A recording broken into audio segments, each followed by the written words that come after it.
ಒಂದು ಸುಂದರವಾದ ಸಣ್ಣ ಗ್ರಾಮದಲ್ಲಿ ರಮೇಶ್ ಎಂಬ ಬಾಲಕ ವಾಸಿಸುತ್ತಿದ್ದ. ಅವನು ಸರ್ಕಾರಿ ಶಾಲೆಯಲ್ಲಿ ಓದುತ್ತಿದ್ದನು. ರಮೇಶ್ ತುಂಬಾ ಪರಿಶ್ರಮಿ, ಪ್ರಾಮಾಣಿಕ ಮತ್ತು ಶಿಸ್ತಿನ ವಿದ್ಯಾರ್ಥಿಯಾಗಿದ್ದನು. ಅವನು ಪ್ರತಿದಿನ ಸಮಯಕ್ಕೆ ಶಾಲೆಗೆ ಹೋಗಿ ಗುರುಗಳ ಮಾತನ್ನು ಗಮನದಿಂದ ಕೇಳುತ್ತಿದ್ದನು. ರಮೇಶ್ ಮನೆಯ ಪರಿಸ್ಥಿತಿ ಹೆಚ್ಚು ಉತ್ತಮವಾಗಿರಲಿಲ್ಲ. ಅವನ ತಂದೆ ರೈತನಾಗಿದ್ದು ತಾಯಿ ಮನೆ ಕೆಲಸ ಮಾಡುತ್ತಿದ್ದರು. ಆದರೂ ರಮೇಶ್ ಯಾವಾಗಲೂ ತನ್ನ ಓದನ್ನು ಬಿಡಲಿಲ್ಲ.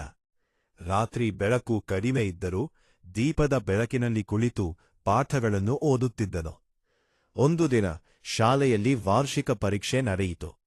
ರಮೇಶ್ ತುಂಬಾ ಚೆನ್ನಾಗಿ ಓದಿದ್ದರಿಂದ ಆತ್ಮವಿಶ್ವಾಸದಿಂದ ಪರೀಕ್ಷೆ ಬರೆದನು. ಕೆಲವು ದಿನಗಳ ನಂತರ ಫಲಿತಾಂಶ ಪ್ರಕಟವಾಯಿತು. ರಮೇಶ್ ಶಾಲೆಯಲ್ಲೇ ಪ್ರಥಮ ಸ್ಥಾನ ಪಡೆದುಕೊಂಡನು. ಗುರುಗಳು ಮತ್ತು ಗ್ರಾಮಸ್ಥರು ರಮೇಶನ್ನು ತುಂಬಾ ಮೆಚ್ಚಿದರು. ಅವನ ಪರಿಶ್ರಮ ಮತ್ತು ನಿಷ್ಠೆಯನ್ನು ಎಲ್ಲರೂ ಪ್ರಶಂಸಿಸಿದರು. ಶಾಲೆಯ ಮುಖ್ಯೋಪಾಧ್ಯಾಯರು ಅವನಿಗೆ ಬಹುಮಾನ ನೀಡಿ, ಪರಿಶ್ರಮ ಮಾಡಿದವನು ಯಾವಾಗಲೂ ಯಶಸ್ಸನ್ನು ಪಡೆಯುತ್ತಾನೆ ಎಂದು ಹೇಳಿದರು. ಆ ದಿನದಿಂದ ರಮೇಶ್ ಗ್ರಾಮದಲ್ಲಿರುವ ಎಲ್ಲ ಮಕ್ಕಳಿಗೂ ಪ್ರೇರಣೆಯಾಗಿದ್ದನು.